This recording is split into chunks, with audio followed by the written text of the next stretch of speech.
ಬುಟ್ಟಿ ತಗೊಂಬ. ನಮಸ್ಕಾರ ರೀ ಎಲ್ಲರಿಗೂ. ಬೆಳಗಿನ ಶುಭೋದಯ ರೀ. ಎಲ್ಲರೂ ಹೆಂಗದಿರಿ? ಆರಾಮದಿರೇನು? ನಾವು ಆರಾಮದೀವಿ ನೋಡ್ರಿ. ನೀವು ಎಲ್ಲರೂ ಆರಾಮದ್ರಿ ಅಂತ ಭಾವಿಸ್ತಾ ಇವತ್ತಿನ ಲಾಗ್ನ ಸ್ಟಾರ್ಟ್ ಮಾಡೋನು ಬೇರಿ. ಇದು 2 ದಿವಸದಿಂದ ಲಾಗ್ ಐತಿ ನೋಡ್ರಿ. ಮಂಗಳವಾರ ಮತ್ತು ಬುಧವಾರದ ಲಾಗ್ ಐತಿ. ಲಾಗ್ ಇಷ್ಟ ಆಕತ್ತಿದ್ರೆ ಲೈಕ್ ಮಾಡಿ, ಶೇರ್ ಮಾಡಿ, ಸಬ್ಸ್ಕ್ರೈಬ್ ಮಾಡ್ಕೊಂಡು ಸಪೋರ್ಟ್ ಮಾಡಿರಿ. ಆದಷ್ಟು ಬೇಗ 10K ನಮ್ಮ ಫ್ಯಾಮ್ಲಿ ಆಗಲಿ ಅಂತೇಳಿ ಕೇಳ್ಕೊತೀನಿ. ಪಟ್ ಅಂತೇಳಿ ಇದು ಇಷ್ಟ ಆಕತ್ತಿದ್ರೆ ಸಬ್ಸ್ಕ್ರೈಬ್ ಮಾಡೋದು ಮರೆಯೋಕೆ ಹೋಗ್ಬೇಡ್ರಿ.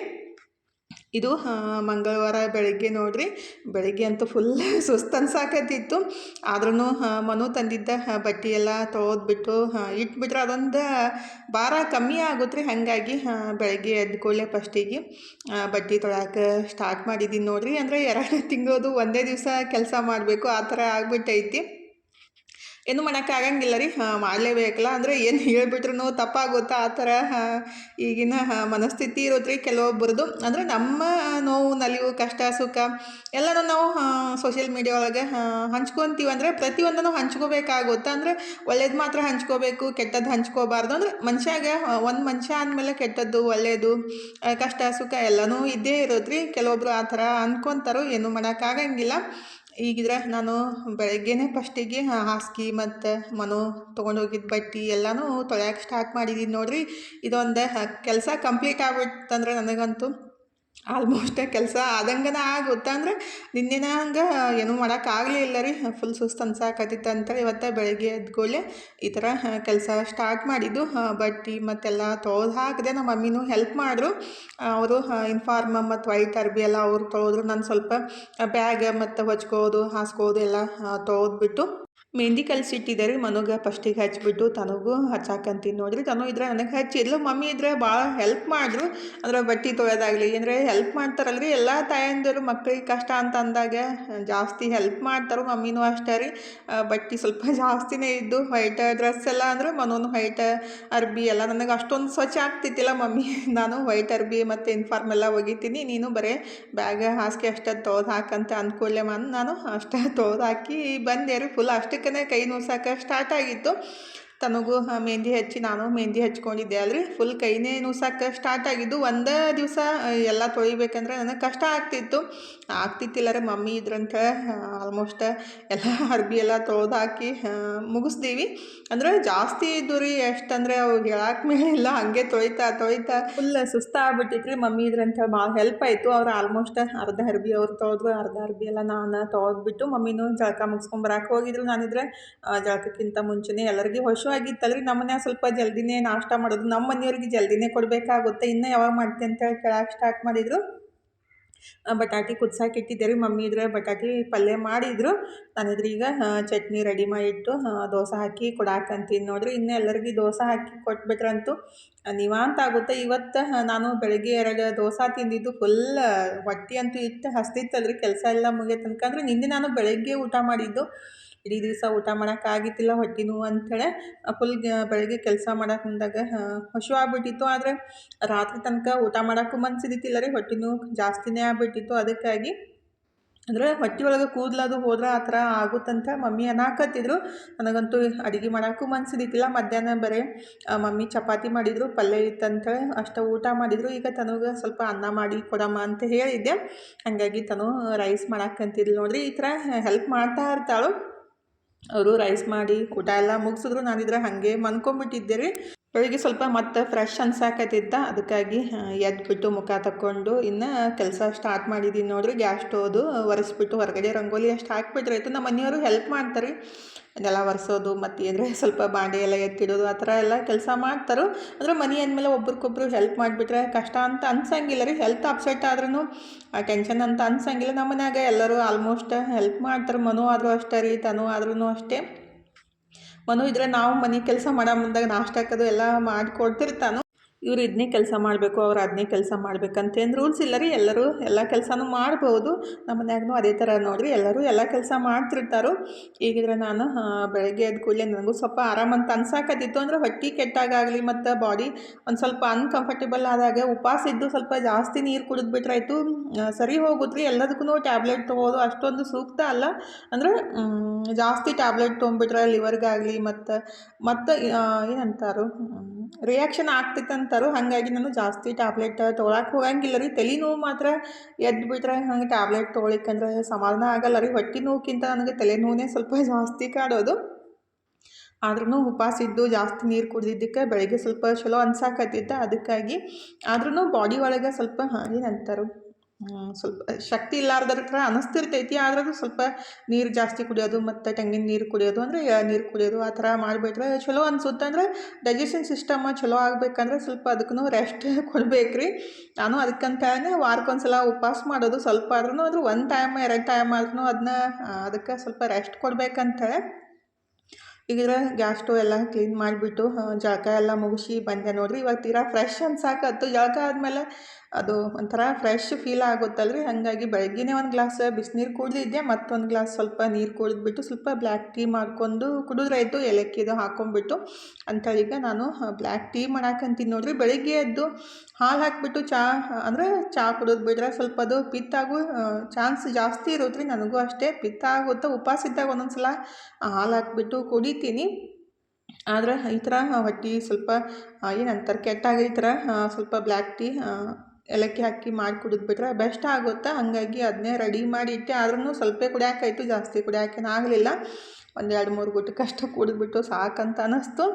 ಈಗಿದ್ರೆ ನಾನು ದೋಸೆ ಹಿಟ್ಟು ಮಿಕ್ಕಿತ್ತಲ್ರಿ ಅದನ್ನೇ ಯೂಸ್ ಮಾಡಿಬಿಟ್ಟು ಉತ್ತಪ್ಪ ಥರ ಮಾಡಿ ಕೊಡೋಣಂತ ರೆಡಿ ಮಾಡಾಕಂತೀನಿ ನೋಡ್ರಿ. ಆಲ್ಮೋಸ್ಟ್ ಭಾಳ ಸಲ ಈ ಥರ ಮಾಡೋದು ನಾನು. ದೋಸೆ ಹಿಟ್ಟು ನೆಕ್ಸ್ಟ್ ಡೇ ಮಿಕ್ತಂದ್ರೆ ಪಡ್ಡು, ಇಲ್ಲಾಂದ್ರೆ ಮತ್ತು ಈ ಥರ ಉತ್ತಪ್ಪ ಥರ ಮಾಡಿಕೊಟ್ರೆ ಇಷ್ಟ ಆಗುತ್ತೆ ರೀ. ಅಂದರೆ ಸ್ವಲ್ಪ ತರಕಾರಿ ಎಲ್ಲ ಹಾಕಿ ಕೊಟ್ಬಿಟ್ರಂತ ಈ ಥರ ಸ್ವಲ್ಪ ಜಾಸ್ತಿನೇ ತರಕಾರಿ ಟೊಮೆಟೊ, ಉಳ್ಳಾಗಡ್ಡಿ, ಸೌತೆಕಾಯಿ, ಕ್ಯಾರೆಟ್ ಅಂದರೆ ನಮ್ಮ ಮನೆ ಒಳಗೆ ಯಾವ್ದು ಇರುತ್ತಲ್ಲ ಆ ಥರ ಎಲ್ಲ ಸಣ್ಣಗೆ ಕಟ್ ಮಾಡಿಬಿಟ್ಟು ಅದಕ್ಕೆ ಮಿಕ್ಸ್ ಮಾಡಿಕೊಟ್ರೆ ಇತ್ತು. ಆರೋಗ್ಯಕ್ಕೂ ಒಳ್ಳೇದು ರೀ. ಮತ್ತು ನಮಗೂ ಅದು ತಿನ್ನೋ ಮುಂದಾಗ ರುಚಿ ಜಾಸ್ತಿ ಅಂತ ಅನಿಸುತ್ತೆ. ಬರೀ ಪ್ಲೇನ್ ದೋಸೆ ಮಾಡಿ ಹಿಂಡಿ ಹಚ್ಕೊಂಡು ಚಟ್ನಿ ಹಚ್ಕೊಂಡು ತಿಂದುಬಿಟ್ರೆ ಅಷ್ಟೊಂದು ಇಷ್ಟ ಅಂತ ಅನ್ಸಂಗಿಲ್ಲ. ಅಂದರೆ ಟೇಸ್ಟ್ ಅಂತ ಅನ್ಸಂಗಿಲ್ಲ. ಅಂದರೆ 1 ಟೈಮ್ 1 ದಿವಸ ನಡೆಯುತ್ತೆ. ನೆಕ್ಸ್ಟ್ ಡೇ ಅದೇ ಅಂದರೆ ಅನ್ಸುತ್ತಲ್ಲ. ಅದಕ್ಕಾಗಿ ಈ ಥರ ಮಾಡೋದು ಎಲ್ಲ. ಅದಕ್ಕೇ ಕಟ್ ಮಾಡಿ ಸ್ವಲ್ಪ ಕ್ಯಾರೆಟ್, ಸೌತೆಕಾಯಿ ತುರಿದ್ಬಿಟ್ಟು ಹಾಕಿದ್ದೀನಿ. ಕಟ್ ಮಾಡಿಬಿಟ್ರೆ ಅಷ್ಟೊಂದು ಸರಿ ಆಗಂಗಿಲ್ಲ ಅಂಥೇಳಿ ಉಳ್ಳಾಗಡ್ಡಿ ಮತ್ತು ಕೊತ್ತಂಬರಿ, ಟೊಮೆಟೊ ಎಲ್ಲ ಕಟ್ ಮಾಡಿ ಉಪ್ಪು ಸ್ವಲ್ಪ ಅಜ್ವಾನ ಹಾಕಿ ಮಿಕ್ಸ್ ಮಾಡಿ ಇಟ್ಟಿದ್ದೀನಿ. ಉತ್ತಪ್ಪ ಹಾಕಿ ಕೊಡ್ಬೇಕಂತೇಳಿ ಕುಡಿಯೋಕೆ ನೀರನ್ನು ಖಾಲಿ ಆಗಿದ್ದಂತ ಎಲ್ಲ ತೊಳೆದ್ಬಿಟ್ಟು ಅದನ್ನು ತುಂಬಿಟ್ಟು ಈಗ ನಮ್ಮ ತಂಗಿ ಮಗಳು ಫುಲ್ ಹಸಿವಾಗೈತಂತ ಅನಾಕತ್ತಿದ್ಲು. ಆದರೆ ಒಂದು ದೋಸೆ ಉತ್ತಪ್ಪ ತಿನ್ನೋಟ್ಟಿಗೆ ಹೊಟ್ಟೆ ಫುಲ್ ಅಂತ ಅನಾಕತ್ತಿದ್ಲು. ಅಂದರೆ ತರಕಾರಿ ಎಲ್ಲ ಹಾಕಿರ್ತೀವಲ್ರಿ ಜಲ್ದಿನೇ ಹೊಟ್ಟೆ ಫುಲ್ ಅಂತ ಅನಿಸುತ್ತೆ. ಎಲ್ಲರಿಗೂ ಉತ್ತಪ್ಪ ಹಾಕಿ ಕೊಟ್ಟು ನಾನು ಒಂದು ತಿಂದೆ ನೋಡ್ರಿ. ನನಗೂ ಹಸಿವಾದಂಗೆ ಅನಿಸಿತ್ತ. ಹಾಗಾಗಿ ಒಂದು ಉತ್ತಪ್ಪ ತಿಂದ್ಬಿಟ್ಟು ಇನ್ನು ಕಾಯಿಪಲ್ಯ ತರಬೇಕಲ್ರಿ ಈ ಸಲ. ಅಂದರೆ ಒಂದು 2 ವಾರ ಆಯಿತು ನಮ್ಮ ಮನೆಯವರೇ ತರಾಕತ್ತಿದ್ರು ಸ್ವಲ್ಪ. ಅದಕ್ಕಾಗಿ ಇವತ್ತು ಹೋಗಿ ಬರೋಣಂತೆ ಕಾಯಿಪಲ್ಯಕ್ಕೆ ಹೊಂಟೀವಿ ನೋಡ್ರಿ. ಈಗ ಹೋಗಿ ಕಾಯಿಪಲ್ಯನೂ ತಂದೀವಿ ನೋಡ್ರಿ. ಅದೊಂದು ಕೆಲಸ ಕಂಪ್ಲೀಟ್ ಆಯಿತು. ಅಂದರೆ ವಾರಕ್ಕೊಂದ್ಸಲ ನನಗೆ ಫುಲ್ ಕಾಯಿಪಲ್ಯ ತಂದು ಸೋಸಿ ಎತ್ತಿಡೋ ಮಟ್ಟ ಫುಲ್ ಸುಸ್ತನೇ ಆಗ್ಬಿಡುತ್ತೆ. ಅಂದರೆ ಎಲ್ಲರಿಗೆ ಆಲ್ಮೋಸ್ಟ್ ಅದೇ ಥರ ಆಗುತ್ತೆ ರೀ. ಅದ್ರಾಗ ಮನೆ ಕೆಲಸ ಮತ್ತು ಈ ಕಡೆ ಕಾಯಿಪಲ್ಯ ತರೋ ಕೆಲಸ ಅಂದ್ರೆ ಸ್ವಲ್ಪ ಜಾಸ್ತಿನೇ ಆಗುತ್ತೆ. ಇವತ್ತು ಮಮ್ಮಿ ಇದ್ರಂತ ಅಷ್ಟೊಂದು ಕಷ್ಟ ಅಂತ ಅನ್ನಿಸ್ಲಿಲ್ಲ. ಅವರು ಹೆಲ್ಪ್ ಮಾಡಿದ್ರು. ಎಲ್ಲ ತರಕಾರಿ ಸೋಸೋದು ಮತ್ತೆಲ್ಲ ಸಪ್ರೇಟ್ ಮಾಡಿ ಇಡೋದು ಮಾಡಿದ್ರು. ಹಾಗಾಗಿ ಇವತ್ತು ಜಲ್ದಿ 11:30ಗೆ ಎಲ್ಲ ಕಾಯಿಪಲ್ಯ ಎತ್ತಿ ಸೋಸಿ ತೊಳೆದಿಡೋದಾಯಿತು. ನನಗಾದ್ರೆ 1:30 ಮ್ಯಾಲೆ 2 ಗಂಟೆ ತನಕ ಬರೀ ಅದೇ ಕೆಲಸ ಆಗ್ತಿತ್ತು. ಮತ್ತು ಹುಣಸೆಹಣ್ಣು ಸ್ವಲ್ಪ ತಂದಿದ್ದೆ ರೀ. ಸ್ವಲ್ಪ ಬೀಜ ಎಲ್ಲ ಹಾಗೆ ಇರ್ತಾವೆ. ಅದನ್ನೆಲ್ಲ ತೆಗೆದ್ಬಿಟ್ಟು ಅಂದರೆ ಅದು ಜಿಗಟ್ ಥರ ಆಗಿರ್ತೈತಿ. ಸ್ವಲ್ಪ ಬಿಸಿಲಿಗಿಟ್ಟು ಎತ್ತಿಟ್ರೆ ಆಯ್ತು ಅಂತಾರೆ. ಅಂದರೆ ನಾನು ಯಾವಾಗಲೂ ಒಂದು 2-3 kg ಗಟ್ಟಲೆ ಹುಣಸೆಹಣ್ಣು ತರೋದು. ಇವಾಗ ಬರೋಕೆ ಸ್ಟಾರ್ಟ್ ಆಗೈತಿ. ಸ್ವಲ್ಪ ರೇಟ್ ಜಾಸ್ತಿ ಇರುತ್ತೆ. ಇನ್ನು ಯುಗಾದಿ ಟೈಮ್ದಾಗ ಸ್ವಲ್ಪ ರೇಟ್ನೂ ಕಮ್ಮಿ ಇರುತ್ತೆ. ಅವಾಗ ಚಲೋನೂ ಬಂದಿರ್ತೈತಿ. ಹಾಗಾಗಿ ಅವಾಗ ಜಾಸ್ತಿ ತಂದು ಇಟ್ಬೋದು. ನಮಗೆ ವರ್ಷಕ್ಕೆ ಒಂದು ಇಲ್ಲಾಂದ್ರೂ ಒಂದು 4-5 kg ಹುಣಸೆಹಣ್ಣು ಬೇಕಾಗುತ್ತೆ. ಅಂದರೆ ಪಾನಿಪುರಿ ಅದು ಜಾಸ್ತಿ ಮಾಡ್ತೀವಲ್ರಿ. ಹಾಗಾಗಿ ಮತ್ತು ಸ್ವೀಟ್ ಚಟ್ನಿನೂ ಜಾಸ್ತಿ ಮಾಡ್ತೀವಿ. ಈಗ ಸದ್ಯಕ್ಕೆ ಒಂದು 1/4 kg ಅಷ್ಟೇ ತಂದಿದ್ದು. 40 ರೂಪೀಸ್ಗೆ ಅಂದರೆ 40 ರೂಪಾಯಿಗೆ 1/4 kg ಅಂತ ಸಿಗುತ್ತೆ ರೀ ನಮ್ಮ ಕಡೆ. ನಿಮ್ಮ ಕಡೆ ಯಾವ ರೀತಿ ಐತೆ ಅಂತೇಳಿ ಕಮೆಂಟ್ ಬಾಕ್ಸ್ ಒಳಗೆ ರೀ. ಇಷ್ಟು ದಿವಸನೂ ಅಷ್ಟೇ ಜಾಸ್ತಿ ಅಮೌಂಟ್ ಇತ್ತಂತ ನಾನು ಜಾಸ್ತಿ ಯೂಸ್ ಮಾಡೋಕೆ ಹೋಗಿತ್ತಿಲ್ಲ. ಅಂದರೆ ಇವಾಗ ಟೊಮೊಟೊ ನಿಂಬೆಹಣ್ಣು ಜಾಸ್ತಿ ಯೂಸ್ ಮಾಡ್ತೀವಿ. ಬ್ಯಾಸ್ಗ್ಯಾಗಂತೂ ಹುಣಸೆಹಣ್ಣು ಸ್ವಲ್ಪ ಜಾಸ್ತಿನೇ ಬೇಕಾಗುತ್ತೆ ರೀ. ಹಾಗಾಗಿ ತರಬೇಕು. ಅಂದರೆ ಇನ್ನು ಮುಂದೆ ಸಿಗುತ್ತೆ ಚಲೋ ಅದು. ಈಗಿದ್ರೆ ಕಾಯಿಪಲ್ಯ ಎಲ್ಲ ಫೈನಲಿ ಸೋಸಿ ಮೆಂತ್ಯ ಪಲ್ಯ ಮತ್ತು ಪುಂಡಿ ಪಲ್ಯ ಮತ್ತು ಎಲ್ಲನೂ ಕೊತ್ತಂಬರಿ ಎಲ್ಲ ಸೋಸ್ಬಿಟ್ಟು ಮಮ್ಮಿ ತೊಳೆದಿಡಾಕಂತಾರೆ ನೋಡ್ರಿ. ನಾನು ಮಮ್ಮಿ ಎಲ್ಲ ಸೋಸಿದ್ವಿ. ಈಗಿದ್ರೆ ಮಮ್ಮಿ ಎಲ್ಲ ತೊಳೆದಿಡಾಕತ್ತಿದ್ರು. ನಾನು ಈ ಕಡೆ ಮಮ್ಮಿ ಪುಂಡಿ ಪಲ್ಯ ಕುದಿಸಾಕಿಟ್ಟಿದ್ರೆ ಅದನ್ನೇ ಮಿಕ್ಸ್ ಮಾಡಿ ಇಡಾಕತ್ತಿದ್ದು. ಅಂದ್ರೆ ಇವತ್ತು ಮಮ್ಮಿ ಪುಂಡಿ ಪಲ್ಯ ರೊಟ್ಟಿ ಮಾಡಿ ಕೊಡ್ತೀನಂತಂದರು. ನನಗೂ ಇಷ್ಟ ಆಗುತ್ತೆ ಅಂದರೆ ಪುಂಡಿ ಪಲ್ಯ ಚಟ್ನಿ ಅಲ್ಲ ಇದು, ಪುಂಡಿ ಪಲ್ಯ ಅಂದರೆ ಅಡೋದಂತಾರು. ಅಂದರೆ ಅದಕ್ಕೆ ಜೋಳದ ನುಚ್ಚು ಹಾಕ್ಬಿಟ್ಟು ಮಾಡ್ತಾರೆ. ಟೇಸ್ಟ್ ಭಾಳ ಮಸ್ತ್ ಇರುತ್ತೆ. 2-3-4 ದಿವಸನೂ ಇಟ್ರೂ ಹಾಳಾಗಂಗಿಲ್ಲ. ಮತ್ತು ರೊಟ್ಟಿಗೆ ಆಗಲಿ ರೊಟ್ಟಿಗೆ ಸಖತ್ತಾಗಿರುತ್ತೆ ಚಪಾತಿಗಿಂತ ರೀ. ಮತ್ತು ಪುಂಡಿ ಪಲ್ಯ ತಿನ್ನೋದು ಆರೋಗ್ಯಕ್ಕೆ ಒಳ್ಳೆಯದು. ಮತ್ತು ಅದ್ರೊಳಗೆ ನಾರಿನಾಂಶ ಮತ್ತು ಕಬ್ಬಿನಾಂಶ ಎಲ್ಲ ಇರುತ್ತೆ. ಅಟ್ಲೀಸ್ಟ್ ವಾರದಾಗ ಒಂದು ಸಲ ತಿನ್ನಬೇಕು. ಆದರೆ ಮಾಡಿಬಿಟ್ರೆ ನಾನು ಮತ್ತು ನಮ್ಮ ಮನೆಯವ್ರು ಇಬ್ಬರೇ ತಿನ್ನಬೇಕು. ಮನೋತನು ಹುಳಿ ಅಂತೇಳಿ ತಿನ್ನಂಗಿಲ್ಲ ರೀ. ಅದಕ್ಕಾಗಿ ನಮ್ಮ ಮಮ್ಮಿ ಅದಕ್ಕೆ ಒಂದು ಕುದಿಸಿ ಅದನ್ನ ಹುಳಿ ತೆಗೆದ್ಬಿಟ್ಟು ಆಮೇಲೆ ಮಾಡ್ತಂತೇಳಿ ನೀರು ಹಾಕಿ ಕುದಿಸಾಕಿ ಇಟ್ಟಿದ್ರು.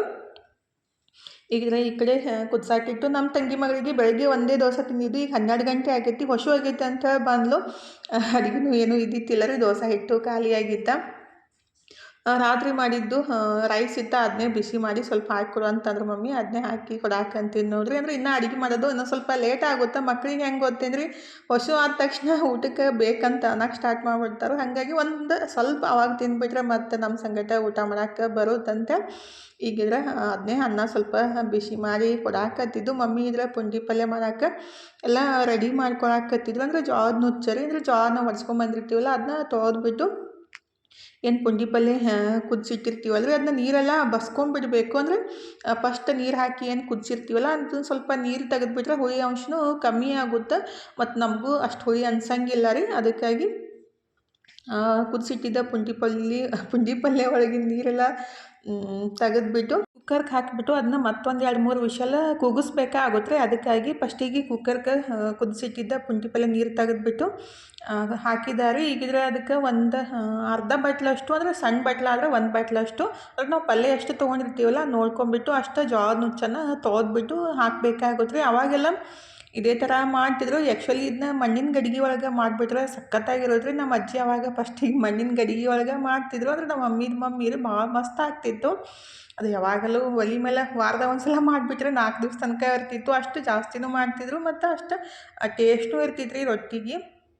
ಈಗಿದ್ರೆ ಅದು ನುಚ್ಚ ಮತ್ತು ಸ್ವಲ್ಪ ಅದು ಖಾರಕ್ಕೆ ಎಷ್ಟು ಬೇಕು ಅಷ್ಟು ಹಸಿಮೆಣ್ಸಿನ್ಕಾಯಿ, ಉಪ್ಪು ಮತ್ತು ಸ್ವಲ್ಪ ಅರಶಿನ ಪುಡಿ ಹಾಕಿಬಿಟ್ಟು ಅದನ್ನ ಒಂದು 3 ವಿಷಲ್ ಕೂಗಿಸ್ಬೇಕಾಗುತ್ತೆ ರೀ. ಅಂದರೆ ಜೋಳದ ನುಚ್ಚೆಲ್ಲ ಅದು ಮೆತ್ತಗಾಗಬೇಕು. ಒಂದು ಸಣ್ಣ ಗ್ಲಾಸಷ್ಟು 1 ಗ್ಲಾಸಷ್ಟು ನೀರು ಹಾಕಿಬಿಟ್ಟು, ಅಂದರೆ ಎಷ್ಟು ಬೇಕಲ್ಲ ನೋಡ್ಕೊಂಬಿಟ್ಟು ಅದು ಮುಳುಗಿ ಸ್ವಲ್ಪ ಮ್ಯಾಲೆ ನೀರು ಬರಬೇಕು ಅಷ್ಟು ತನಕ ನೀರು ಹಾಕಿ, ಅಂದರೆ ಅಷ್ಟು ನೀರು ಹಾಕಿಬಿಟ್ಟು 3 ವಿಷಲ ಕೂಗಿಸ್ಬಿಟ್ಟು ಅದನ್ನ ತಣ್ಣಗಾದ್ಮೇಲೆ ಅದಕ್ಕೆ ಒಗ್ಗರಣೆ ಹಾಕಬೇಕಾಗುತ್ತೆ ರೀ. ಅದನ್ನ 3 ವಿಷಲ ಆಗಿತ್ತು, ಸೈಡಿಗೆ ಎತ್ತಿಟ್ಟಿದ್ದೀನಿ. ಈ ಕಡೆ ನಾನು ಕಿರ್ಸಲನ್ನ ಪಲ್ಯ ಮಾಡಾಕಂತೀನಿ ನೋಡ್ರಿ. ಅಂದರೆ ಕಿರ್ಸಲನ ಪಲ್ಯ ಅಂತಾರೆ ನಮ್ಮ ಕಡೆ. ಅದು ಕೆಂಪು ಇರುತ್ತಲ್ಲ ಸಣ್ಣ ಸಣ್ಣದು, ಅದಕ್ಕೆ ಸಣ್ಣ ಸಣ್ಣ ಹೂವೆಲ್ಲ ಆಗ್ತಾವಲ್ರಿ, ಆ ಥರ ಇರುತ್ತಲ್ಲ ಅದನ್ನ ನಮ್ಮ ಕಡೆ ಈ ಥರ ಪಲ್ಯ ಮಾಡಿ ಊಟ ಮಾಡೋದು ನಾವು ರೊಟ್ಟಿ ಸಂಗಟ. ಕೆಲವೊಬ್ರು ಇದನ್ನ ಸೊಪ್ಪು ಏನೋ ಅಂತಾರೆ, ಅದು ಬೇರೆ ಕಡೆ ರೀ, ನಾನು ಕೇಳಿದ್ದೀನಿ. ಅಂದರೆ ನಮ್ಮ ಕಡೆ ಈ ಥರ ಸ್ವಲ್ಪ ಅದಕ್ಕೆ ಎಣ್ಣೆ ಮತ್ತು ಜಾಸ್ತಿ ಬೆಳ್ಳುಳ್ಳಿ, ಸ್ವಲ್ಪ ಖಾರ ಪುಡಿ ಅಥವಾ ಮೆಣಸಿನ್ಕಾಯಿ ಪೇಸ್ಟ್ ಹಾಕಿಬಿಟ್ಟು ಅದನ್ನ ಪಲ್ಯ ಹಾಕಿ ಚಲೋ ಹೊತ್ನಾಗೆ ಉಪ್ಪು ಹಾಕಿಬಿಟ್ಟು ಮಿಕ್ಸ್ ಮಾಡಿ ಅದನ್ನ ಮುಚ್ಚಿಟ್ಟು ಆಮೇಲೆ ಸ್ವಲ್ಪ ಶೇಂಗದ ಪುಡಿ ಹಾಕಿ ನಾವು ಈ ಥರ ಪಲ್ಯ ಮಾಡೋದ್ರಿ. ರೊಟ್ಟಿ ಸಂಗಟ ಸಖತ್ತಾಗಿರುತ್ತೆ. ನೀರನ್ನು ಯೂಸ್ ಮಾಡೋಕ್ಕೆ ಹೋಗಂಗಿಲ್ಲ. ಅದನ್ನೇ ಈ ಕಡೆ ನಾನು ರೆಡಿ ಮಾಡಿ ಇಟ್ಟಿದ್ದೀನಿ. ಈ ಕಡೆ ಪುಂಡಿ ಪಲ್ಯನೂ ವಿಷಲ್ ಬಿಟ್ಟಿತ್ತು, ಅದನ್ನ ಮಮ್ಮಿ ಇದ್ರೆ ಚಲೋ ಹೊತ್ನಾಗೆ ಮ್ಯಾಶ್ ಮಾಡ್ಕೋಬೇಕ್ರಿ. ಪುಂಡಿ ಪಲ್ಯ ಮತ್ತು ಜೋಳದ ನುಚ್ಚೆಲ್ಲ ಮ್ಯಾಶ್ ಆಗಬೇಕು. ಅಂದರೆ ನಮ್ಮ ಕಡೆ ಇದನ್ನ ಮುಗ್ಚೋದಂತಾರು, ಒಬ್ಬೊಬ್ಬರು ಏನಂತಾರು ಗೊಟಾಯಿಸೋದಂತಾರು. ಅಂದರೆ ಅದು ಥರ ಎಲ್ಲ ಮಾಡಬೇಕು. ಅಂದರೆ ಒಂದೊಂದು ಕಡೆ ಒಂದೊಂದು ಭಾಷೆ ಇರುತ್ತಲ್ರಿ, ಹಾಗಾಗಿ ಹೇಳಾಕತ್ತಿದ್ದೆ ಅಷ್ಟೇ. ನಾನು ಕೆಲವೊಂದು ಭಾಷೆಗಳನ್ನ ಕೇಳಿಬಿಟ್ಟು ತಿಳ್ಕೊಂಡಿರ್ತೀನಿ, ಅಷ್ಟೇ ನೆನಪಾದಾಗ ಹೇಳ್ತಾ ಇರ್ತೀನಿ. ಈಗಿದ್ರೆ ಅದನ್ನ ಚಲೋ ಹೊತ್ನಾಗೆ ಮಿಕ್ಸ್ ಮಾಡ್ಕೊಂಬಿಟ್ಟು, ಅಂದರೆ ಮುಗ್ಚ್ಕೊಂಬಿಟ್ಟು ಅದಕ್ಕೆ 1-2 ಮುಷ್ಟಿಯಷ್ಟು ಶೇಂಗಾ ಹಾಕ್ಬೇಕ್ರಿ. ಶೇಂಗಾ ಹಾಕಿಬಿಟ್ರೆ ಟೇಸ್ಟ್ ಸಖತ್ತಾಗಿರುತ್ತೆ ತಿನ್ನೋ ಮುಂದಾಗ. ಹಾಗಾಗಿ ಕುದಿಸೋ ಮುಂದಾಗ ಹಾಕಬಾರ್ದು, ಲಾಸ್ಟಿಗೆ ಮುಗ್ಚೋ ಮುಂದಾಗ ಶೇಂಗಾ ಹಾಕಿಬಿಟ್ಟು ಆಮೇಲೆ ಅದಕ್ಕೆ ಒಂದಿಷ್ಟು ಕೊತ್ತಂಬರಿನೂ ಈ ಥರ ಮುರಿದ್ಬಿಟ್ಟಾದರೂ ಹಾಕ್ಬೋದು, ಇಲ್ಲಾಂದರೆ ಕುಟ್ಬಿಟ್ಟಾದರೂ ಹಾಕ್ಬೋದು. ಆದರೆ ಕಟ್ ಮಾಡಿ ಹಾಕಿಬಿಟ್ರೆ ಅಷ್ಟೊಂದು ಸರಿ ಅನ್ಸಂಗಿಲ್ಲ ರೀ. ಈಗಿರೋ ಅದನ್ನ ಕೊತ್ತಂಬರಿನೂ ಹಾಕಿ ಇಟ್ಟಿದ್ದೀನಿ. ಮಮ್ಮಿ ಈ ಕಡೆ ಒಗ್ಗರಣೆ ಹಾಕಾಕತ್ತಿದ್ರು. ಒಗ್ಗರ್ನಿಗೆ ಒಂದಿಷ್ಟು ಎಣ್ಣೆ, ಅದಕ್ಕೆ 1 ಚಮಚದಷ್ಟು ಜೀರಿಗೆ, ಸ್ವಲ್ಪ ಇಂಗು ಮತ್ತು ಬೆಳ್ಳುಳ್ಳಿ ಜಾಸ್ತಿ ಹಾಕಿಬಿಟ್ಟು ಒಗ್ಗರಣೆ ರೆಡಿ ಮಾಡ್ಕೋಬೇಕಾಗುತ್ತೆ. ಇದಕ್ಕೇನು ಜಾಸ್ತಿ ಏನು ಒಗ್ಗರಣೆ ಏನು ಬೇಕಾಗಿಲ್ಲ, ಇಷ್ಟ ರೀ. ಬೆಳ್ಳುಳ್ಳಿ, ಜೀರಿಗೆ, ಇಂಗು ಆಲ್ಮೋಸ್ಟ್ ಇದಕ್ಕೆಲ್ಲ ಹಾಕಿರ್ತೀವಲ್ಲ, ಮೆಣಸಿನ್ಕಾಯಿ ಅಂದರೆ ಖಾರ, ಉಪ್ಪು ಎಲ್ಲ ಹಾಕಿರ್ತೀವಿ. ಇದನ್ನ ಚಲೋತ್ನಾಗ ಮಿಕ್ಸ್ ಮಾಡಿಬಿಟ್ಟು ಇದಕ್ಕೆ ಹಾಕಿಬಿಟ್ರೆ ಆಯಿತು. ಮಸ್ತಾಗಿರುವ ಪುಂಡಿ ಪಲ್ಯ ರೆಡಿ ಆಗುತ್ತೆ ನೋಡಿರಿ. ಆ್ಯಕ್ಚುಲಿ ಮಣ್ಣಿನ ಪಾತ್ರೆ ಮಾಡಿಬಿಟ್ರೆ ಸಖತ್ತಾಗಿರುತ್ತೆ. ಯಾರಿಗೆಲ್ಲ ಇಷ್ಟ ಅಂತ ಕಮೆಂಟ್ ಬಾಕ್ಸ್ ಒಳಗೆ ಹೇಳಿ. ನನಗೂ ಇಷ್ಟ, ಆದರೆ ಮಮ್ಮಿ ಮಾಡಿದ್ದು ತೀರಾ ಮಸ್ತ್ ಆಗಿರುತ್ತೆ, ಹಾಗಾಗಿ ಮಮ್ಮಿಗೆ ಅಂತ ಹೇಳಿದ್ದು. ಈಗಿದ್ರೆ ಪುಂಡಿ ಪಲ್ಯನೂ ರೆಡಿ ಆಯ್ತು ನೋಡಿರಿ. ಇನ್ನು ಬಿಸಿ ಬಿಸಿ ರೊಟ್ಟಿ ಮಾಡಿಕೊಟ್ಬಿಟ್ರೆ ಊಟ ಮಾಡೋದು ಅಷ್ಟೇ ಕೆಲಸ ರೀ. ಅಂದರೆ ನಾವು ಏನೇ ವೆರೈಟಿ ತಿಂದುಬಿಟ್ರು, ಅಂದರೆ ಹೊರಗಡೆಯಿಂದ 5 ಸ್ಟಾರ್ ಹೋಟೆಲ್ಗೆ ಹೋಗಿ ಊಟ ಮಾಡಿಬಿಟ್ರು ಈ ಥರ ಊಟ ತಿಂದಾಗ ಅದೊಂಥರ ತೃಪ್ತಿ ಇರುತ್ತಲ್ರಿ ಮನಸ್ಸಿಗೆ. ಮತ್ತು ಹೊಟ್ಟೆಗೂ ಆರಾಮ ಅಂತ ಅನಿಸುತ್ತೆ. ನಾವು ಹೊರಗಡೆ ಊಟ ಮಾಡಿ ಬಂದುಬಿಟ್ರೆ ಏನೋ ಒಂಥರ ಕಸಿಬಿಸಿ ತಿನ್ನಮ್ದ ರುಚಿ ಅನಿಸುತ್ತೆ. ಹೊಟ್ಟೆಗೆ ಸಂಗಟ ಆಗ್ತಾ ಇರ್ತೈತಿ. ಜಾಸ್ತಿ ಎಣ್ಣೆ ಮತ್ತು ಮಸಾಲೆ ಎಲ್ಲ ಹಾಕಿಬಿಟ್ಟು ಮಾಡಿರ್ತಾರೆ. ಅಂದರೆ ನಾವು ಮಸಾಲೆ ಹಾಕಿ ಮಾಡಿ ತಿಂತೀವಿ, ಆದರೆ ಹೊರಗಡೆ ಸ್ವಲ್ಪ ಜಾಸ್ತಿ ಎಣ್ಣೆ ಮಸಾಲೆ ಯೂಸ್ ಮಾಡೋದ್ರಿಂದ ಹೊಟ್ಟೆ ಸ್ವಲ್ಪ ಗಡಗುದಂತೆ ಅನ್ನಿಸ್ತಾ ಇರ್ತೈತಿ. ಆದರೆ ಮನೆಯ ಊಟ ಮಾತ್ರ ಬೆಸ್ಟ್ ಆದ್ರಿ. ಅದ್ರಾಗ ಹಳೆ ಕಾಲದ ಊಟ ಅಂತೂ ಅಂದರೆ ಅಡುಗೆ ಅಂತೂ ಸಖತ್ತಾಗಿರುತ್ತೆ ರೀ. ಹೊಟ್ಟೆಗೂ ಹಿತ ಇರುತ್ತೆ ಮತ್ತು ಬಾಯಿಗೂ ರುಚಿ ಕೊಡುತ್ತೆ ಮತ್ತು ಆರೋಗ್ಯಕ್ಕೂ ಒಳ್ಳೆಯದಲ್ರಿ. ಪುಂಡಿ ಪಲ್ಯ ರೊಟ್ಟಿ ಅಂತೂ ಭಾಳ ಮಸ್ತ್ ಇರುತ್ತೆ. ಮಮ್ಮಿ ಈ ಕಡೆ ರೊಟ್ಟಿನೂ ಸ್ಟಾರ್ಟ್ ಮಾಡಿದ್ರು ನೋಡಿರಿ. ಮಸ್ತಾಗಿ ನಾನೇ ಮಾಡ್ತಿದ್ದೆ, ನನಗೆ ಸ್ವಲ್ಪ ಸುಸ್ತು ಅನ್ಸಾಕತ್ತಿತ್ತಂತ ನಾನು ಸುಮ್ಮನೆ ಆದೆ ರೀ. ಮಮ್ಮಿನೇ ಮಾಡೋಕ್ಕೆ ಸ್ಟಾರ್ಟ್ ಮಾಡಿದ್ರು. ಫೈನಲಿ ರೊಟ್ಟಿನೂ ಎಲ್ಲ ಮುಗಿಸ್ಬಿಟ್ಟು ಊಟನೂ ಸ್ಟಾರ್ಟ್ ಮಾಡಿದ್ವಿ ನೋಡಿರಿ. ಟೈಮ್ 2 ಗಂಟೆ ಆಗಿ ಹೋಗಿದ್ದು. ಫೈನಲಿ ಪುಂಡಿ ಪಲ್ಯ, ಕಿರ್ಸಲನ್ ಪಲ್ಯ, ಬಿಸಿ ರೊಟ್ಟಿ, ಸೌತೆಕಾಯಿ, ಮೂಲಂಗಿ ಮತ್ತು ಕ್ಯಾರೆಟು, ಮೆಂತ್ಯ ಪಲ್ಯ ಈ ಥರ ಊಟ ಇದ್ರೆ ಮಸ್ತ್ ಆಗುತ್ತೆ ನೋಡಿರಿ. ಆರೋಗ್ಯಕ್ಕೂ ಒಳ್ಳೆಯದು, ಟೇಸ್ಟ್ನೂ ಸಖತ್ತಾಗಿರುತ್ತೆ. ಅಂದರೆ ನಮ್ಮ ಕಡೆ ಮಂದಿಗೆ ಸ್ವಲ್ಪ ಈ ಥರ ರೊಟ್ಟಿ ಇದ್ರೇ ಇಷ್ಟ ಆಗೋದು. ಅದ್ರಾಗ ನಮ್ಮ ಮನೆಯವ್ರಿಗೆ ಅಂತೂ ಬರೀ ಅನ್ನ ತಿಂದು ಒಂದು ದಿವಸ ಇರೋಕ್ಕೆ ಆಗಂಗಿಲ್ಲ ರೀ. ಒಂದು 15 ದಿವಸ ಬೆಂಗಳೂರೊಳಗಿದ್ರು ಅವರು. ಅಂದರೆ ಅವರು ಕುವೈತ್ಗೆ ಹೋಗೋಕ್ಕಿಂತ ಮುಂಚೆ ಅಲ್ಲಂತೂ 1-2 ಚಮಚ ಅನ್ನ ತಿನ್ನೋಟಿಗೆ ಹೊಟ್ಟೆ ಫುಲ್ ಅಂತ ಅನ್ನಿಸ್ತಿತ್ತು ಅಂತಿದ್ರು. ಆದರೆ ಅದು ರೂಢಿ ಮೇಲೆ ಹೋಗುತ್ತಲ್ರಿ. ಇವರು ರೊಟ್ಟಿ ತಿಂದು ಅನ್ನ ಊಟ ಮಾಡಿಬಿಟ್ರೆ ಹೊಟ್ಟೆ ತುಂಬ್ದಂಗೆ ಅನ್ಸಂಗಿಲ್ಲ. ನಮ್ಮ ಕಡೆ ಮಂದಿಗೆ ರೀ, ನಮಗೆ ನಡೆಯುತ್ತೆ ತನಗೆ. ಆದರೆ ನಮ್ಮ ಮನೆಯವ್ರಿಗೆ ರೊಟ್ಟಿ ಇದ್ರೇ ಇಷ್ಟ. ಅಂದರೆ ರೊಟ್ಟಿ, ಚಪಾತಿ ಇಲ್ಲಾಂದ್ರೆ ಒಂದು ಬೋಗಣಿ ಸಜ್ಜಾರೆ ಮಾಡಿಕೊಡ್ಬೇಕು. ಅಂದರೆ ಸಜ್ಜಾ, ಚಕ್ಕೋಲಿ ಆ ಥರ ಇದ್ರೇ ಅವರಿಗೆ ಊಟ ಒಂಥರ ಕಂಪ್ಲೀಟ್ ಅಂತ ಅನಿಸುತ್ತೆ. ಫೈನಲಿ ಎಲ್ಲರೂ ಕೂತು ಊಟನೂ ಎಲ್ಲ ಮುಗಿಸ್ತೀವಿ. ನನ್ನ ಮಗಳಿಗೆ ರೊಟ್ಟಿ ಅಂತ ಊಟನೇ ಮಾಡೋಕ್ಕೆ ಹೋಗಿಲ್ಲ, ಹಾಗೆ ಹೊಂಟ ನೋಡಿರಿ. ಎಷ್ಟರೇ ಹೇಳೋದು ಅಂದರೆ ಈಗಿನ ಹುಡುಗಿಯರನ್ನ ಹಂಗೆ ಅಂತ ಅನಿಸುತ್ತೆ. ಎಷ್ಟೇ ಹೇಳಿದ್ರು ಮಮ್ಮಿ ನಾನು ಹೇಳಿದ್ರು ಊಟ ಮಾಡಲೇ ಇಲ್ಲ. ಮಮ್ಮಿನೂ ಹೊಂಟಿದ್ರೆ ಅಂದರೆ ತನೂ ಬ್ಲೌಸ್ ಹೊಲಿಸ್ತಾ ಅಂತ ಮೊನ್ನೆ ಏನು ಸಾರಿ ತಂದಿದ್ದೆ ಅಲ್ರಿ, ಅದನ್ನ ಬ್ಲೌಸ್ ಹೊಲಿಸ್ಬಿಟ್ಟು ನಮ್ಮ ತಂಗಿ ಮಗಳ ಫಂಕ್ಷನ್ಗೆ ಉಟ್ಕೋತಾ ಅಂತ. ಹಂಗೆ ನಾನು ಬ್ಲೌಸ್ ಹೊಲಿಸ್ಬಿಟ್ಟು ಅಲ್ಲೇ ಇರ್ತೀನಿ ಮಮ್ಮಿ, ನಾಳೆ ಪಪ್ಪ ಕಳಿಸ್ರಿ ಅಂತ ಹೊಂಟಿದ್ಲು. ತನೋ ಇಷ್ಟ ದೇಹ ಬೆಳೆದಕ್ಕರೆ ಬುದ್ಧಿ ಮಾತ್ರ ಸಣ್ಣ ಹುಡುಗರ ಥರನೇ ಐತ್ರಿ. ಸಣ್ಣ ಹುಡುಗರ ಥರನೇ ಮಾಡ್ತಿರ್ತಾಳು. ಎಲ್ಲೇ ಹೋದ್ರೂ ಅವ್ರ ಪಪ್ಪನ ಸಂಗಟ ನಾನು ಬರ್ತೀನಿ ಪಪ್ಪ ಅಂತ ಬೆನ್ನು ಹತ್ತೋದು, ಆ ಥರ ಸಣ್ಣ ಹುಡುಗರ ಥರ ಮಾಡ್ತಿರ್ತಾಳು. ಫೈನಲಿ ನಮ್ಮ ಮನೆಯವರು ಅಮ್ಮಿಗೆ ತನಗೆ ಬಿಟ್ಟು ಬಂದರು. ಈಗಿದ್ರೆ ಬಂದ ಕೂಡಲೇ ಜ್ಯೂಸ್ ಮಾಡಿ ಕೊಡು ಅಂತಂದರು. ನನಗಿದ್ರೆ ಚಕ್ಕು ಕಟ್ ಮಾಡೋದಂದ್ರೆ ಒಂದು ದೊಡ್ಡ ಕಷ್ಟದ ಕೆಲಸ ನೋಡಿರಿ. ಅಂದರೆ ಅದು ಸಪ್ಪೆಲ್ಲ ತೆಗಿಯೋದು ಭಾಳ ಕಡಿಯುತ್ತೆ, ಬೇಸರ ಅಂತ ಅನಿಸುತ್ತೆ. ಹಾಗಾಗಿ ನೀವು ಚಕ್ಕುನ ಎಲ್ಲ ಸಪ್ಪೆ ತೆಗೆದು ಕಟ್ ಮಾಡಿಕೊಟ್ರೆ ನಾನು ಜ್ಯೂಸ್ ಮಾಡಿಕೊಡ್ತೀನಿ ಅಂತ ಹೇಳಿದೆ. ಅಂದರೆ ನನಗೂ ಬೇಸರ ಅಂತ ಅನ್ಸಾಕತ್ತಿತ್ತು ಅಂತೇಳಿ ಅದಕ್ಕಾಗಿ ನಮ್ಮ ಮನೆಯವರು ಸಪ್ಪೆ ಎಲ್ಲ ತೆಗೆದ್ಬಿಟ್ಟು ಕಟ್ ಮಾಡಿ ಕೊಡಾಕಂತಾರೆ ನೋಡಿರಿ. ಅಂದರೆ ಅದು ನೀಟಾಗಿ ಎಲ್ಲನೂ ಸಪ್ಪೆ ಬಿಡಿಸ್ಕೋಬೇಕಾಗುತ್ತೆ. ರೂಢಿ ಇದ್ರೆ ಅಷ್ಟೊಂದೇನು ಬೇಸರ ಅಂತ ಅನ್ಸಂಗಿಲ್ಲ. ಆದರೆ ಯಾವಾಗಾರ ಒಂದು ಸಲ ಈ ಥರ ಸಪ್ಪೆ ಎಲ್ಲ ತೆಗೆದ್ಬಿಟ್ಟು ಮಾಡೋದಂದ್ರೆ ಬೇಸರ ಅಂತ ಅನಿಸುತ್ತೆ. ಆ್ಯಕ್ಚುಲಿ ಭಾಳ ಜನ ಹೇಳಿದ್ರಿ ಜ್ಯೂಸ್ ಕೊಡಕ್ಕೆ ಹೋಗಬಾರ್ದು, ಹಣ್ಣು ತಿನ್ನಬೇಕು ಒಳ್ಳೇದಂತೇಳಿ. ಆದರೆ ನಮ್ಮ ಮನೆಯವ್ರಿಗೆ ಜ್ಯೂಸ್ ಅಂದರೆ ಜಾಸ್ತಿ ಇಷ್ಟ ನೋಡಿರಿ. ನನಗೂ ಅಷ್ಟೊಂದೇನು ಇಷ್ಟ ಇಲ್ಲ. ಆದರೆ ನಮ್ಮ ಮನೆಯಾಗ ಯಾವುದೇ ಹಣ್ಣು ತರಲಿ, ಆ್ಯಪಲ್ ಆಗಲಿ ಮತ್ತು ಚಿಕ್ಕು ಆಗಲಿ ಆ ಥರ ಬರೀ ಜ್ಯೂಸ್ ಮಾಡಿ ಕೊಡೋ ಅಂತಾರೋ. ಹಾಗಾಗಿ ಮಾಡಾಕತ್ತಿದ್ದು. ಮನು ಕೊಟ್ಟರು, ಮನೂ ಕುಡಿಲಿಲ್ಲ, ನಾನೇ ಕುಡಿಬೇಕಾಯಿತು. ನಮ್ಮ ಮನೆಯವ್ರಿಗೆ ಕೊಟ್ಟು ನಾನು ಸ್ವಲ್ಪ ಕುಡಿದೆ ನೋಡಿರಿ. ಮೊನ್ನೆ ಇದು ಏನು ಹಾಕಿದ್ದೆ ಅಲ್ರಿ, ಬೇಸರ ಆಗಕತ್ತೈತಿ, ಸುಸ್ತು ಆಗಕತ್ತೈತಿ ಅಂತ ಯಾವ ಥರ ಕಮೆಂಟ್ ಮಾಡ್ಯಾರ ನೋಡಿರಿ. ನನಗೂ ಅದೇನು ಈ ಥರ ಎಲ್ಲ ಕಮೆಂಟ್ ಮಾಡಿಬಿಟ್ಟು ನಮ್ಮನ್ನು ಡಿಮೋಟಿವೇಟ್ ಮಾಡಿಬಿಟ್ರೆ ನಮಗೇನು ಅದು ಏನಂತಾರೆ ಪರಾಕ್ ಬೀಳಲ್ಲ ಅಂತೇಳಿ ಹೇಳಕ್ಕೆ ಇಷ್ಟಪಡ್ತೀನಿ. ಅಂದರೆ ಈ ಥರ ಕಮೆಂಟ್ಗಳಾಗಲಿ ರಿಯಲ್ ಲೈಫ್ ಒಳಗಾಗಲಿ ಸೋಷಿಯಲ್ ಮೀಡಿಯಾದೊಳಗಾಗಲಿ ಈ ಥರ ಕಮೆಂಟ್ ಮಾಡೋರು ಇದ್ದೇ ಇರ್ತಾರೆ ರೀ. ಅಂದರೆ ದೇವ್ರಿಗೇನೇ ಬಿಡೋಂಗಿಲ್ಲ. ನಮ್ಗೆ ನಾವು ಯಾವ ಲೆಕ್ಕ ರೀ. ಅಂದರೆ ದೇವ್ರಿಗೂ ಎಷ್ಟೇ ಒಳ್ಳೇದು ಮಾಡಿಬಿಟ್ರು ಏನು ಮಾಡ್ಯಾನ ದೇವ್ರಂತೆ ಕೇಳೋ ಜನ ಇರುವಾಗ ಅಂದರೆ ಎಲ್ಲರೂ ಹಂಗೆ ಅಲ್ರಿ. ನಮ್ಮನ್ನು ಪ್ರೀತಿ ಮಾಡೋರು ಪ್ರೀತಿ ಮಾಡ್ತಾ ಇರ್ತಾರೆ. ಎಲ್ಲರೋ ಒಬ್ಬರು ಇರ್ತಾರಲ್ರಿ, ಅವರು ಈ ಥರ ಕಮೆಂಟ್ ಮಾಡ್ತಿರ್ತಾರೆ. ಇವ್ರು ಭಾಳ ಸಲ ನನಗೆ ಈ ಥರ ನೆಗೆಟಿವ್ ಕಮೆಂಟ್ ಹಾಕ್ಯಾರು ನಮ್ಮನ್ನು ಡಿಮೋಟಿವೇಟ್ ಮಾಡ್ಬೇಕಂತೇಳಿ. ಯಾರು ಎಷ್ಟೇ ಡಿಮೋಟಿವೇಟ್ ಮಾಡೋಕ್ಕೆ ಪ್ರಯತ್ನ ಪಟ್ಟರು ಅಂದ್ರೆ ಆಗದೇ ಇರೋರು ಮತ್ತು ಕೆಲವೊಬ್ಬರ ಮನಸ್ಥಿತಿ ಮೇಲೆ ಅದು ಡಿಪೆಂಡ್ ಆಗಿರುತ್ತೆ ರೀ. ಯಾರು ಏನೇ ಅಂದ್ಕೊಂಬಿಟ್ರು. ನಾನಂತೂ ಇತ್ತೀಚೆಗೆ ಅದನ್ನ ಮನಸ್ಸಿಗೆ ಹಚ್ಚುವಾಲ ಆಗಿದ್ದೀನಿ. ಅಂದರೆ ಆ ಥರ ಮನಸ್ಥಿತಿನೇ ಬಂದುಬಿಡುತ್ತೆ. ಏನಪ್ಪ ಏನು ಮಾಡಿದ್ರು ಈ ಥರ ಅಂತಾರೋ ಅಂದ್ಕೊಲ್ ಬಿಡೋ ಅವರಿಗೆ ಅನ್ನೋಕೆ ಮನಸ್ಸಿರುತ್ತಾ, ಅವ್ರ ಮನಸ್ಥಿತಿ ಹಾಗೆ ಇರುತ್ತಾ. ಅದಕ್ಕಾಗಿ ನಾವ್ಯಾಕೆ ಆ ಥರ ಮನ್ಸಿಗೆ ಹಚ್ಕೋಬೇಕಂತ ನಾನು ಬಿಟ್ಟಿದ್ವು. ಅಂದರೆ ಇಡುವ ನೋಡೋಕೆ ಇಷ್ಟ ಇಲ್ಲ ಅಂದರೆ ಬಿಟ್ಟು ಬಿಡಬೇಕು. ನಾವೇನು ನೋಡಂತ ಹೇಳಿರ್ತೀವ. ಅಂದರೆ ಏನಂತಾರಲ್ಲ ಅದು, ಮನುಷ್ಯ ಆದಮೇಲೆ ಒಳ್ಳೆಯದು ಕೆಟ್ಟದ್ದು ಒಳ್ಳೆಯದೇ ಅಂತಾರಲ್ಲ ಅದು. ಪಾಸಿಟಿವ್ ನೆಗೆಟಿವ್ ಎರಡೂ ಇರುತ್ತೆ ರೀ. ಬರೀ ಪಾಸಿಟಿವ್ ಹೇಳ್ಕೋಬೇಕು, ನೆಗೆಟಿವ್ ಹೇಳ್ಕೋಬಾರ್ದಂತ ಏನು ರೂಲ್ಸ್ ಇಲ್ಲ. ನಮ್ಮ ಫ್ಯಾಮ್ಲಿ ನಮ್ಮ ಹತ್ರದವ್ರು ಅಂತಂದಾಗ ಕಷ್ಟ ಆದಾಗ ಕಷ್ಟ ಆಕತ್ತೆ ಅಂತೇಳಿ ಹೇಳ್ಕೊಂಬಿಟ್ರೆ ಏನೋ ಒಂಥರ ಮನಸ್ಸಿಗೆ ಸಮಾಧಾನ ಅನ್ಸುತ್ತಂತೇಳಿ ಹೇಳ್ಕೊಂಡಿರ್ತೀವಿ. ಅದನ್ನೇ ಈ ಥರ ನಿಂದು ಬರೀ ಇದೇ ಗೋಳಾಯಿತು, ಬರೀ ನೀನು ಈ ಥರನೇ ಹೇಳ್ತಿ, ಆ ಥರ ನಿನ್ನ ಇಡೋ ನೋಡೋಕೆ ಇಷ್ಟ ಇಲ್ಲ ಕಣೆ ಅಂತ ಅಂದ್ಬಿಟ್ರೆ ನಾನು ನಿನ್ನ ನೋಡಂತ ಹೇಳ್ತೀನಿ. ನಿಮಗೆ ಇಷ್ಟ ಆಗಿದ್ರೆ ನೋಡಿರಿ. ಮತ್ತು ಏನು ಹೇಳ್ಬೇಕಂತ ಗೊತ್ತಾಗಲ್ಲ. ಈ ಥರ ಕಮೆಂಟ್ ಮಾಡೋರಿಗೆ ಏನು ತೊಗೊಂಡು ಹೊಡಿಬೇಕಪ್ಪ ಅಂತ ಅನ್ಸುತ್ತೆ. ಅಂದರೆ ಅವ್ರ ಮನಸ್ಥಿತಿ ಹಂಗಿರುತ್ತೆ. ನನಗಂತೂ ಈ ಥರ ಕಮೆಂಟ್ ಹಾಕಿದಾಗ ಇತ್ತೀಚೆಗೆ ನಗು ಬರೋಕ್ಕೆ ಸ್ಟಾರ್ಟ್ ಆಗ್ಬಿಟ್ಟೈತಿ. ಫಸ್ಟೆಲ್ಲ ಬೇಜಾರಂತ ಅನ್ನಿಸ್ತಿತ್ತು. ಈ ಥರ ಕಮೆಂಟ್ ಮಾಡೋರು ಇದ್ದೇ ಇರ್ತಾರೆ ಬಿಡು, ಯಾಕೆ ತಲೆಯೊಳಗೆ ಹಾಕೋಬೇಕಂತ ಆ ಥರ ಅನ್ನಿಸ್ತಿರ್ತೈತಿ. ನಿಮ್ಮ ಅಭಿಪ್ರಾಯಗಳನ್ನ ಕಮೆಂಟ್ ಬಾಕ್ಸ್ ಒಳಗೆ ಹೇಳೋದು ಮರ್ಯಾಕೆ ಹೋಗ್ಬೇಡ್ರಿ. ಅಂದರೆ ಈ ಥರ ಜನನೂ ಇರ್ತಾರೆ. ಅಂದರೆ ದೇವ್ರಿಗೂ ಬೈತಾರೆ, ಮನುಷ್ಯರಿಗೂ ಬೈತಾರೆ. ಕೆಲವೊಬ್ಬರು ಎಷ್ಟೇ ಅವರು ಒಳ್ಳೆಯದು ಇದ್ರೂ ಬೈತಾರೆ, ಈ ಕಡೆ ಕೆಟ್ಟವ್ರು ಇದ್ರೂ ಬೈತಾರೆ. ಹೆಂಗಿದ್ರು ಬೈಯೋರು ಬೈತಾನೆ ಇರ್ತಾರೆ. ನಮ್ಮ ಮನಸ್ಸಾಕ್ಷಿಗೆ ನಮ್ಗೆ ಯಾವುದು ಒಳ್ಳೇದು ಅನಿಸುತ್ತಲ್ಲ ಅಷ್ಟೇ ಮಾಡೋದು ನಾನು ಅಂದ್ಕೊಂಡಿದ್ದು.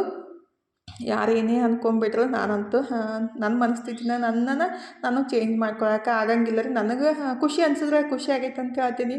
ಕಷ್ಟ ಅಂತ ಅಂದ್ಕೊಂಡ್ರೆ ನನ್ನ ಫ್ಯಾಮ್ಲಿ ಮುಂದೆ ನಾನು ಕಷ್ಟ ಅಂತ ಹೇಳ್ಕೊತೀನಿ. ನನಗೆ ಇಷ್ಟಪಡೋರು ಇಷ್ಟಪಟ್ಟೇ ಪಡ್ತಾರೆ. ದ್ವೇಷ ಮಾಡ್ಕೊತ ಹಂಗೆ ಕೂಡ್ಲವರು ಅಲ್ಲೇ ನಮಗೇನು ಅದು ಪರಾಕ್ ಬೀಳಂಗಿಲ್ಲ ರೀ. ಅಂದರೆ ನಮ್ಮ ಭಾಷೆ ಒಳಗೆ ಆ ಥರ ಅಂತಾರೆ. ನೀ ಏನು ಮಾಡ್ಕೊಂಡ್ರು ನನಗೇನದು ಪರಾಕ್ ಬೀಳಂಗಿಲ್ಲ ಅಂತೇಳಿ, ಅಂದರೆ ಚೇಂಜಸ್ ಆಗಂಗಿಲ್ಲ ಅಂತೇಳಿ ಆ ಥರ ಅಂದ್ಕೊಳ್ಳೋರಿಗೆ ನಾನು ಏನೂ ಮಾಡೋಕ್ಕಾಗಂಗಿಲ್ಲ ರೀ. ನೀವು ಎಷ್ಟೇ ಬ್ಯಾಡ್ ಕಮೆಂಟ್ ಹಾಕಿಬಿಟ್ರು ನಾನಂತೂ ತಲೆ ಕೆಡ್ಸ್ಕೊಳಂಗಿಲ್ಲ, ಹಾಕ್ತಾನೇ ಇರಿ. ನನಗೇನು ಅನಿಸುತ್ತೆ ನಾನು ಅದನ್ನೇ ಮಾಡ್ತಾ ಇರ್ತೀನಿ. ನಮ್ಮನ್ನು ಪ್ರೀತಿ ಮಾಡೋರು, ನಮ್ಮನ್ನು ಒಳ್ಳೇದು ಬಯಸೋರು ಒಳ್ಳೇದು ಬಯಸ್ತಾ ಇರ್ತಾರೋ ಅವರಿಗಂತೂ ನಾನು ನನ್ನ ಜೀವನ ಪರ್ಯಂತ ಋಣಿಯಾಗಿರ್ತೀನಿ. ನಾನು ತುಂಬ ಪ್ರೀತಿ ಮಾಡ್ತೀನಿ, ತುಂಬ ಇಷ್ಟಪಡ್ತೀನಿ. ಆ ಥರ ನಾನು ಹೇಳೋಕ್ಕೆ ಇಷ್ಟಪಡ್ತೀನಿ ರೀ. ನನಗೆ ತುಂಬ ಜನ ಒಳ್ಳೊಳ್ಳೆ ಕಮೆಂಟ್ಗಳು ಹಾಕ್ತಾರೋ, ಅವ್ರ ಕಮೆಂಟ್ಗಳು ನೋಡ್ತಾ ಇದ್ದಾಗ ಫುಲ್ ಖುಷಿ ಆಗುತ್ತೆ. ಏನಪ್ಪ ನಾನು ಯೂಟ್ಯೂಬ್ ಮಾಡಿದ್ದಕ್ಕೂ ಸಾರ್ಥಕ ಆಯ್ತಂತ ನನಗೆ ಅನಿಸ್ತಾ ಇರ್ತೈತಿ. ಬಟ್ ಈ ಥರ ಕಮೆಂಟ್ ಮಾಡೋರಿಗೆ ನಾನು ಏನು ತಲೆ ಕೆಡ್ಸ್ಕೊಳಕ್ಕೆ ಹೋಗಂಗಿಲ್ಲ ರೀ. ಕೆಡ್ಸ್ಕೊಳಟ್ಟು ಸಮಯ ನನ್ನ ಕಡೆ ಇಲ್ಲ ರೀ. ಒಳ್ಳೆಯದ್ರ ಬಗ್ಗೆ ತಲೆ ಕೆಡ್ಸ್ಕೊಂಡ್ಬಿಟ್ರೆ ಇನ್ನೂ ಯೂಸ್ ಆಗುತ್ತೆ. ಈ ಥರ ಕೆಟ್ಟದ್ರ ಬಗ್ಗೆ ತಲೆ ಕೆಡ್ಸ್ಕೊಳಕ್ಕೆ ಅದೇನೋ ಅಂತಾರೆ, ಇನ್ನಷ್ಟು ಮನಸ್ಥಿತಿನೂ ಹಾಳಾಗುತ್ತೆ, ಸಮಯನೂ ವ್ಯರ್ಥ ಆಗುತ್ತಲ್ರಿ. ನೀವೇ ಕಮೆಂಟ್ ಬಾಕ್ಸ್ ಒಳಗೆ ಹೇಳಿ. ನನಗೆ ಈ ಥರ ಅನಿಸಿದ್ದು. ಥ್ಯಾಂಕ್ ಯು ಫಾರ್ ವಾಚಿಂಗ್ ರೀ. ಮತ್ತೆ ಹೊಸ ಲಾಗ್ ಜೊತೆಗೆ ಸಿಗ್ತೀನಿ ರೀ. ಬಾಯ್ ಬಾಯ್ ರೀ. ಎಲ್ಲರಿಗೂ ಟೇಕ್ ಕೇರ್.